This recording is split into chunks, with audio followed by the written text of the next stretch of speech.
So in a week, UFC 260 is going to be upon us. Stipe Miocic is going to fight Francis Ngannou for the second time, and it feels like a lifetime ago since they fought. Their first fight was mostly unremarkable. I mean, we all expected Francis Ngannou to show off this amazing takedown defense, or he was just going to boom Stipe into the stratosphere. Realistically, we didn't really think Stipe was going to do anything really remarkable. We thought he was going to get knocked out, and he didn't. I mean, it wasn't even close. Stipe just took him down in the first round, and by the second, Ngannou needed life support. So what does this video mean, and what am I even talking about when I say that Francis Ngannou doesn't need to improve to beat Stipe Miocic?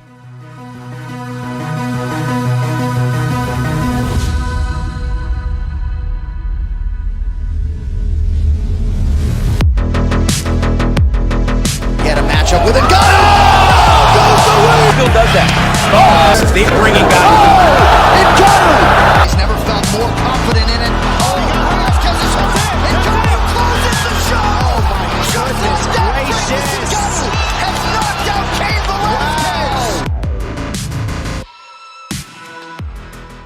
When discussing the lineal heavyweight title in the UFC, Stipe Miocic stands at the very top of dominance.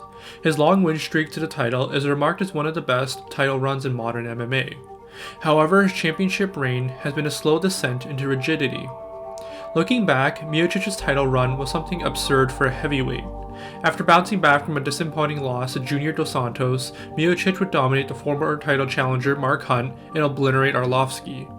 He coupled that with his title win over Verdum and a year-end layup over Alistair Overeem. After the Overeem fight, Miocic would only take increasingly longer breaks between fights, and it wasn't because there wasn't any title challengers. It was simply because Miocic was beginning to feel the effects of the champion wear and tear. It's a perpetual arms race, and where the champion knows that with every challenger to the throne, it's the next baddest man alive. It's mentally and physically draining to maintain your physical peak, and especially when you're at heavyweight. So it didn't come as a surprise that after his legendary run in 2016, he would only take one fight in 2017, 2 fights in 2018, 1 fight in 2019, and only one more fight in 2020. What made it worse was that every time Stipe had a fight, he came out of it looking far worse than he did before. To illustrate this, I'm going to be looking at his trilogy with Daniel Cormier. In their first fight, Miocic was the aggressor, but a much slower fighter. He struggled to check the low kicks and was confused when Cormier opted to check his hands. But he showed a willingness to make exchanges and throw in combination, which was something that made him stand out within the heavyweight division.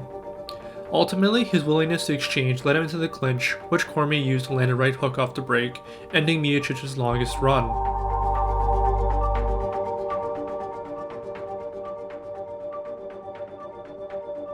However, in their second fight, Miocic came out more or less the same.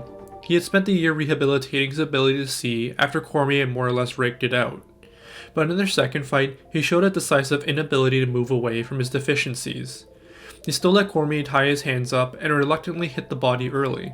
When someone is tying up your hands, their elbows aren't able to serve as protection, which made it even more puzzling when Stipe spent the majority of the fight standing in place and looking to headhunt.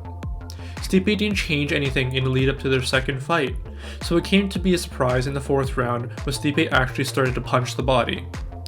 It was completely spontaneous, and it was something so obvious that he should have been doing this in the first place. By forcing Cormier to drop his hands to stop the body shots, he could no longer tie up Miocic's hands, and it led him to walk into a right hand, ending the fight. But by now you're wondering, if Miocic had found Cormier's kryptonite, what would he do to him in the third fight? Well, he did exactly the same thing as he did in the last 2 fights. Yes, he did mix in the body shot here and there, but it was clearly still not a part of his game plan. Miocic's biggest takeaway from his last 2 fights with Cormier was that if he were able to dart in and out against a faster opponent, then he wouldn't need to throw the body shots because Cormier just couldn't hit him. It was a baffling game plan, coupled by the fact that Miocic no longer used his feints nearly as much. What came out was that Miocic was charging in combination to getting tied up in the clinch and hardly hitting Cormier's body. This is incredibly concerning because Miocic looked far too willing to make exchanges instead of building up on his mountain of feints. So what does the lack of game planning, inability to adjust, and declining physicality mean for his matchup against Ngannou? Since losing to Stipe, Ngannou has returned to exactly the same thing as before. rushing at heavyweights, and turning the lights off before the end of the first round. So what is there to learn about the new Ngannou? Nothing. There is literally nothing to be learned about Francis Ngannou since his loss to Stipe Miocic. In his last 4 fights, he has fought less than 2.5 minutes and has told us absolutely nothing about his takedown defense, his ability to maintain the pace, or even his reaction to feints.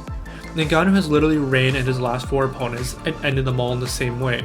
Stipe diffused and controlled Ngannou by simply enforcing the feint. At the start of the round, Ngannou rushed forward and Stipe immediately shot in and took him down. After that, all Miocic had to do was reinforce the potential of a takedown if Ngannou got too crazy. By feinting and moving, it forced Ngannou to make predictable strikes that he could cover up and move away from.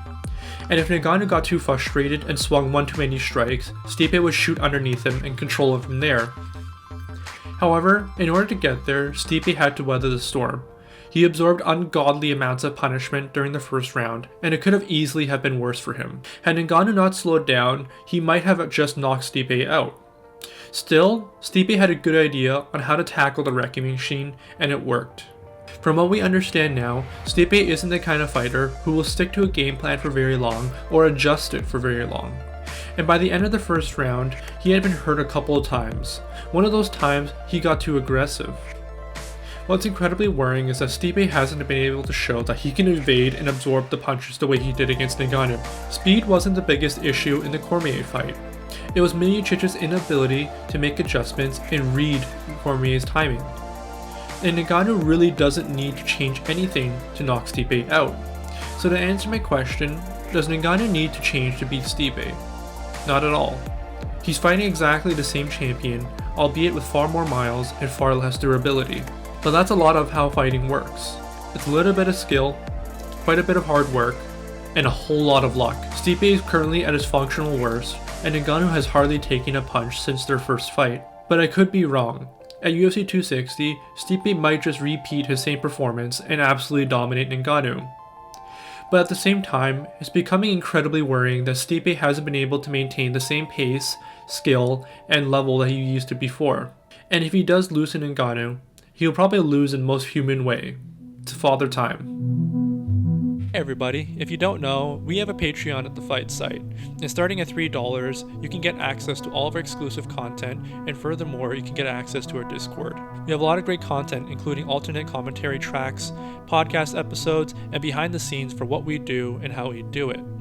If you want to support us even further, we also have a merch store, and a lot of those proceeds go straight to us, and that's what helps us fund our projects and our new videos.